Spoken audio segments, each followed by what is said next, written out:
Today, we're going to talk about integrative health, which is a holistic approach to overall health, wellness, and vitality. Building spirituality, family, health, and business. This is the Giant Builders with Lois Wyant. All right, Giant Builders, good afternoon. And today's guest is Pallas, and she is a participant in conscious medicine. How are you, Pallas? I'm doing really well, thank you. I'm really happy to be here. Well, thank you. I'm happy to have you. So, can you tell me a little bit about conscious medicine? Sure. So conscious medicine, it works with it's ultimately it's quantum physics and quantum medicine, Okay. and it's working with the frequencies and patterns held within the body, mind, and the different energy fields of who and what we are and how we're created. And conscious medicine, kind of in layman's terms, is working with the conscious and unconscious belief systems that are held within our systems that either facilitate thriving and health and abundance or energetically impact and take away from that ability to thrive and be healthy, and can cause dis-ease, disharmony, discord within the body systems that then show up as things that can be labeled, Okay. such as like a cancer or anxiety or allergies or mental health disturbances, things like that. Okay. How did you get into this type of medicine? So that story has to do with my own personal healing journey.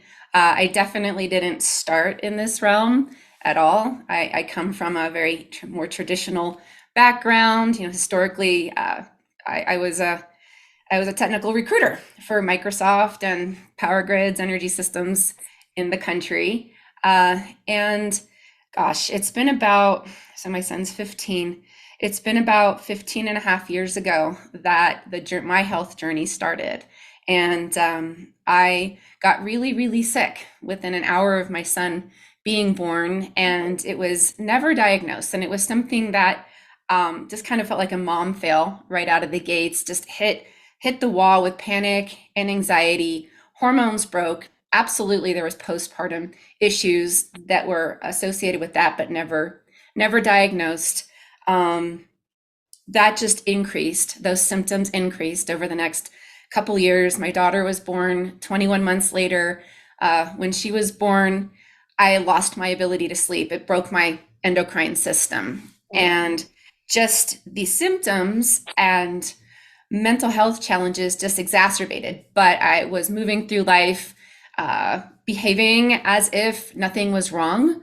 But inside, it was so painful, and so it hurt so much because I had ultimately, kind of fast forward down the road, ended up getting labeled with panic disorder, anxiety disorder, some personality disorders, generalized anxiety, just a lot of really crazy stuff psychologically. And I was treated for mental illness. And my doctor, my psychiatrist at that point said, well, sometimes when women have babies, it just kicks in latent mental illness. And that's just kind of basically he said, this is the luck of the draw for Well, this me. is crazy.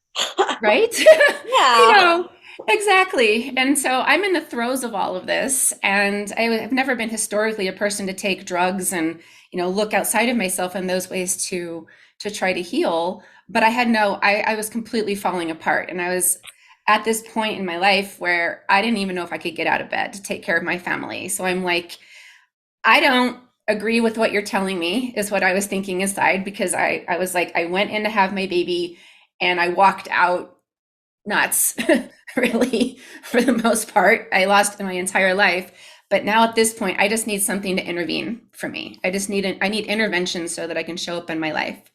And so fast forward from that, a lot of challenges with the drugs and interactions, and my body systems not being able to manage them. But it became this complicated, is it, is it something underneath the surface, or is it the drugs? And then my husband stumbled upon an interview with Dr. Daniel Amen from the Amen clinics in Orange County, California. They're basically like the top brain science clinic in the world. And it was about 2 weeks later, I was on a plane from Colorado, flying to Orange County, California to spend 4 days getting brain scans, SPECT scans, personality, psychological, psychiatric, cognitive tests, just to get what the heck is going on.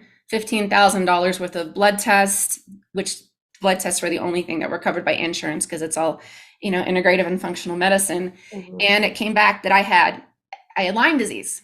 And then I had, an active co-infections, one of which was Ehrlichia that had embedded in my endocrine system. I had brain damage. I had parasites in the brain, and that set me off on this whole other journey of like why I was sick. And so, I don't want to take up the whole, our whole conversation about it, but it's that, was totally healthy one day, had a baby, the trauma impact on my body released this latent thing in my body that started, wreaking havoc over the years that took about, what was it, probably 6 years to ultimately get diagnosed with some labels, which then put me on this journey of trying to unpack like what's wrong with me. And so with integrative medicine, it started with herbs, working with my doctors there and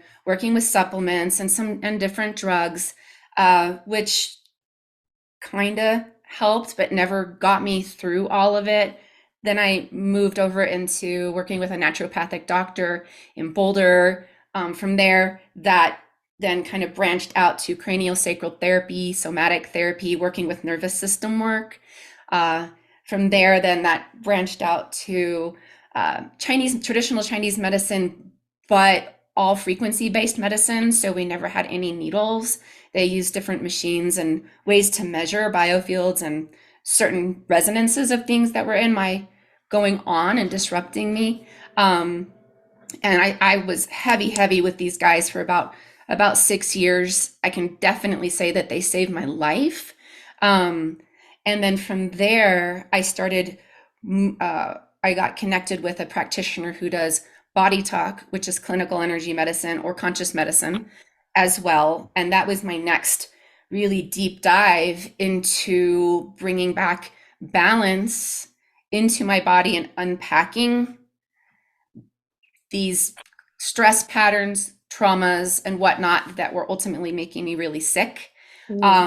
Body talk itself it's a really cool modality that it can also call out to other modalities that if that's something that's needed, kind of a second level thing, where I then started working with a shaman out of Ohio.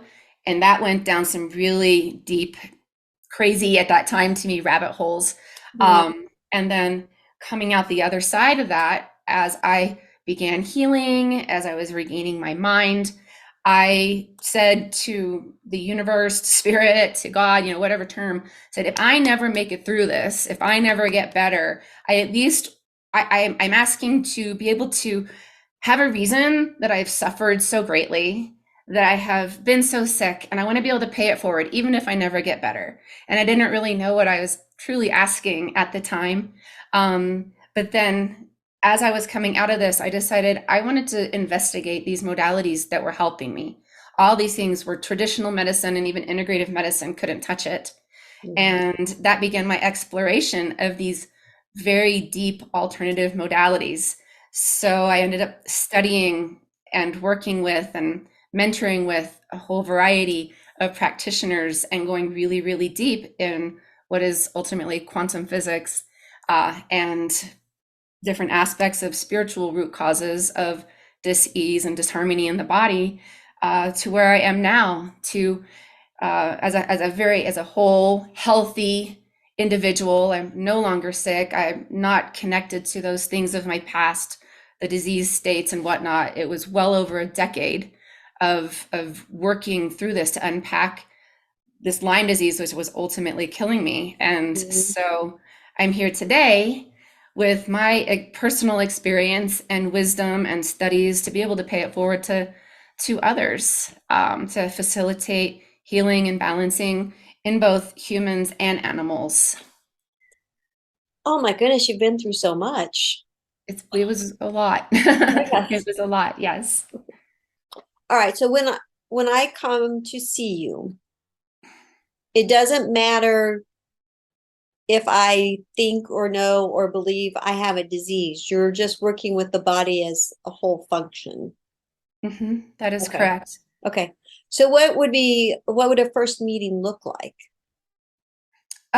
Well, a first meeting at this point, so I've integrated heart math into the work that I do. And so ultimately, with the more esoteric, intangible work aside, that for a lot of people's like, I don't quite get it, I don't believe in it, or whatnot. Like working with the energy systems in the body, it's now measurable.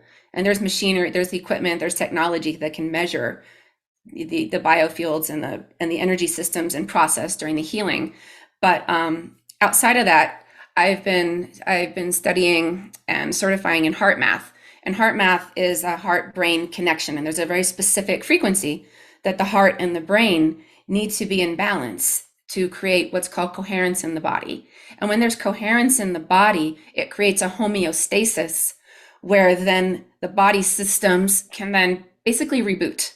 They can reboot. It gives them space to have the proper cellular signaling, to remember how to organize itself, right? And so, first step would be like in a 90-minute session, we would spend the first 90 minutes working with a heart rate variability system through heart math, which I hook up to the ear. It's a biofeedback system, and working with very specific breath work and monitoring first when they come in, what is the coherence of the frequencies of the heart and the heart brain connection, and then moving through to bring a homeostasis, teaching how to teach them how to bring this coherence into their body. And so I want to start the sessions in a coherent state, but also with a practice that these individuals can take out into the world as something that they can utilize on a daily basis, in a busy meeting, when they're driving in traffic, or when they're going to bed, or just whatever, right? And so these are practices that you could be doing right now, talking to me, and nobody would even know that you were doing it. It's a way of breathing and connecting with the Okay. heart, Okay. So right? it's a breathing process. It It's does- a breathing process that connects with an amplified emotion, like whatever the deepest negative emotion is that's holding you back. When you can connect with a beneficial emotion, an amplified emotion of gratitude, of thankfulness, of happiness, if you're able to connect with that, or even just neutrality, that raises the frequency of the detrimental, of the negative vibration that's going on in the body, that's disrupting the harmony or creating disharmony between the heart and the brain. Okay. So we're bringing them so that they move together, like, like this, rather than like this kind of thing. And so, yeah, and so it's a breathing technique that is connected with an elevated emotion. And then there's some different ways to kind of organize around that for yourself or within the room, and bringing that coherence into the body. And so I like to start with that, Mhm. so that we're starting with the body in as close to a coherent homeostasis as possible, so that the energy work that we're doing is more natural. It does, there's not as much resistance in the body, just to start moving through the energy patterns, the energy systems in the body. And so this work can be done distance, like you and I right here, or it can be done here in my office as well. And so then the next part to a session would then be, you would tell me kind of what's been going on with you in your life. What are things that are bothering you? I mean, maybe you're going to speak to me about specific labels and diagnoses and whatnot, because that's your language and patterning around those things, right? And then for me, hearing all of these things, we work together to come up with what is our highest priority today? So it will say it's something to do with serious stress in the life and challenges with relationships, and we could be talking like something on that level versus even a disease state. And so maybe our highest priority is bringing ease and balance into your everyday living. And so from that point, I then will test to see, are we going to start with specifically with body talk, which is a very specific clinical protocol? Do we want to start with one of my other modalities to continue to move into that coherent state within the body mind? And the session itself is, there's never any practitioner agenda. Like if you would go into psychotherapy, it's like, okay, today we're going to talk about that thing that happened when you were 6 years old. Yeah. Whether or not you're actually ready for it, which might totally upregulate you, Mm. right? It's about what comes up in a very specific clinical protocol that the body, mind, and the innate intelligence of who and what you are, the fabric of you, is ready to address. So there's no trauma associated with that. It's a natural progression of where your body mind is, and it's ready to defrag these complex, these stress patterns, right? And so from there, if this was distance, I would have you sitting in a quiet, comfortable space, kind of continuing with this heart math, this calming, comfortable space to kind of just move into more of an alpha wave brain state, similar if you were here. And then from there, I would start working through my modalities of and these processes of what comes up next. Like, what are our areas to address? Because like with body talk, if we were using that, it's a very specific protocol where we could be working in energies, we could be dealing with the specific environment that you're in, we could be going down to your lungs. And is it the right or left lung? And if it's the left lung, which part of the lung is it? Go down to the cellular level and looking at very, very specific things that have imbalance in them. And then there's a story underneath this that we then, as a practitioner, shine a light on this formula for the body mind to recognize this pattern that's gotten complicated in there, so that it can then recognize it, kind of like a virus in your computer that's starting to slow the computer down when you run the virus scan. Then the operating system can go, oh, you're not actually a part of me. Now I know what to do with you. I can defrag you and get you out of here. As the practitioner, it's the same thing. It's kind of bringing that viral code to light so that the body mind can go, oh, you're not actually a part of me. Now I can defrag you and I can balance back to a higher level and, be able to move towards a stronger homeostasis, a stronger coherence. And so once we recognize that stress pattern held in the body mind, it's not something that ever has to be addressed again, because the body mind has recognized it, it's been defragged, balanced to a higher level, and then we continue on with this session. Now, it doesn't mean, it may mean that we manage that particular situation in one session. I mean, you can. It's not common that everything's taken care of in one, because we have a lot of years behind us that have built up, these complexities in our systems. Mm. But once you defrag that one belief system, it's never there to be seen again.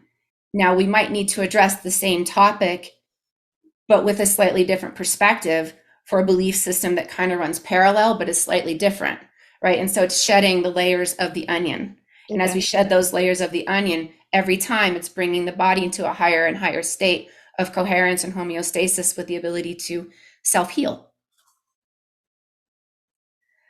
That's a lot. There you go.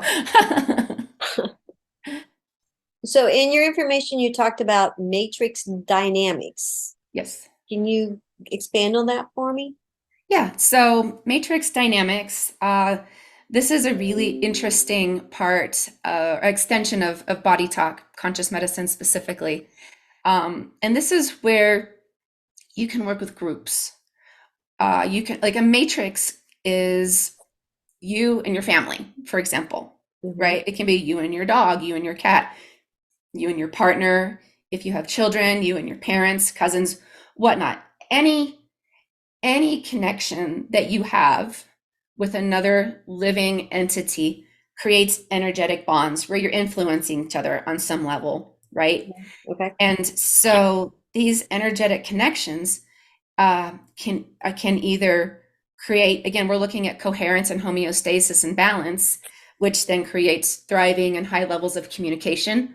Or if there's not a high level or if there's a disrupted energetic connection, it then can create incoherence and disharmony and challenges in communication and challenges in building relationships, right? Mhm. And so with matrix work, matrix dynamics, it's working to improve the energetic interrelationships within within the within groups, within families, within teams, or within organizations within a company, to create higher levels of coherence, balance, and harmony, higher levels of communication, which ultimately can create a healthy, whole baseline environment. And that can be culture in a, in an organization, in a corporate space, in a family, a healthy family dynamic, healthy environment, healthy culture within, within the family itself. And so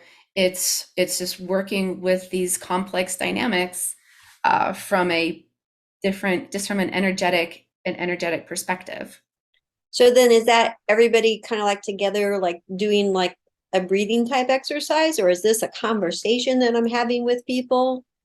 No, so it's very different than that. Okay. There's, there's a lot of layers of kind of what goes on behind the scenes for me, but this would be similar to an energy medicine session, like I described, Mhm. working to the operating system concept of enabling that organization or the individual that I'm speaking with, or about the concept going on, to bring to light kind of the story behind the scenes that's causing the disharmony, and then enabling that system to defrag this the virus, the virus running in the background, that then improves these energetic relationships. So there's still, on my behalf, it's still doing this conscious medicine work in a traditional energy medicine session where you could be the CEO representing a company of 5,000 people, and we're working on the concept behind, what's going on organizationally. But then underneath that, like for me, my primary focus with matrix work is actually working with corporate organizations.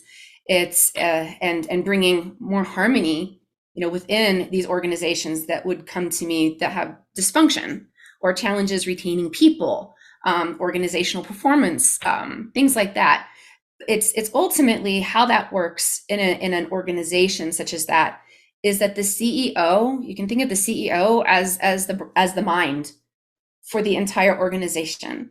Okay. And that the way we work is that we tend to think that our outside world is our core reality. That whatever we project on the outside is most real. And people tend to not recognize or ignore the fact that our greatest reality is what goes on internally. And while we can put on makeup and pretty clothes and fancy stuff and, project appearances and masks, we ultimately can't hide the harmony or disharmony that's going on inside of us. And so when there's an organization that is having challenges, having a toxic culture, having challenges retaining people, the organizational dynamics are are compromised, or there's this disharmony, it's ultimately a reflection of the CEO and the CEO's mind. And then beneath the CEO, his or her, the executives beneath them, right? And so what I would do is I would go and do individual work with the CEO and whoever the individuals were that he would want to include in this matrix, do Mhm. coaching and energy medicine for these folks individually. And then additionally, as I'm working with them to bring them more into individual coherence and homeostasis, then we'll be doing more organizational work from the concept of the organization and bringing more harmony and coherence into the organization. But it starts with the individuals who are running the whole environment and creating that environment. Because when we can bring harmony and balance and joy and abundance into their lives, then it's going to reflect in the systems beneath them. And a very, very important factor is that a lot of individuals try really hard to separate personal from professional, Mm, and you can't. Like that's a mask to wear also. And having to have a blend of the two and a recognition of the two, that your professional is still just a projection of who and what you are in your everyday life, either in high functioning or low functioning spaces. okay. What do you think would take, or what would be involved with bringing this conscious medicine into like the mainstream or the corporate culture? That's a good question. So, I actually have had the opportunity to partner with a company called Viral Growth Media, and they work with coaches, practitioners, small businesses like myself to bring the work that we do into a very applied, a very practical, applied, progressive space, to bring it to bring what we do into the mainstream work, Mm, the mainstream culture. And so right now, I'm actually working with them to create my branding and get my messaging out there, all my verbal assets, my visual assets, and then all the work, all of our marketing space is going to be done on LinkedIn, mm, which is very targeted to the demographics that, mm, that the people who are working with viral growth, are looking to connect with. And I come from a tech background. I come from that's where I grew up. That's where all my friends are, and so that's where all the people I know that are influencers. They're VPs now. They're directors. They have their own companies. They're with Microsoft. They're with Amazon. They're with Google. Whoever, right? And to me, my demographic is the IT industry, Silicon Valley, in general here in the States, because my belief is that the tech industries have so much influence over our culture in yeah. so many different ways. And and to be able to bring this kind of work into this other realm and work with these individuals to create this higher level of individual coherence, group coherence, organizational coherence, it then will be able to pay it forward into the world itself and how it impacts the lives of people globally, right? And when you're starting from a space of conscious awareness of self, conscious awareness of those around you in a healthy, whole environment, and then how that shows up in the products and services that are ultimately put out into the public, into the world. Mm, And my goal with what I do also, though, is to work on patterning the language around what I do to get out of the techno babble and the this like, what are you saying to me in Greek, or or whatnot, and to bring it into very tangible terms about this is the work I do. Like, don't get hung up on the fact that it's quantum work. Don't get hung up on the fact that it's this more esoteric stuff. It's these are the measurable outcomes that you're going to be able to have in your organization by doing this kind of work, and so it's just really important to me to be able to bring this kind of work, for me, organizational, because I can touch the lives of so many people, but to bring this really profound work into the mainstream because I believe it's critical in the evolution of humans as a whole. And it's not necessarily the work of quantum medicine, but it's what comes out of that by creating a deep level of conscious awareness in each of us individually so that we can wake up out of our dreams, out of our dream that we are limited in who and what we are, bound by our stresses, bound by our traumas, bound by our emotions, and that there's so much more out there and available to us to excel in our own lives and really truly become our true selves mm. in a highly beneficial, highly impactful, heart driven, love driven way. All right.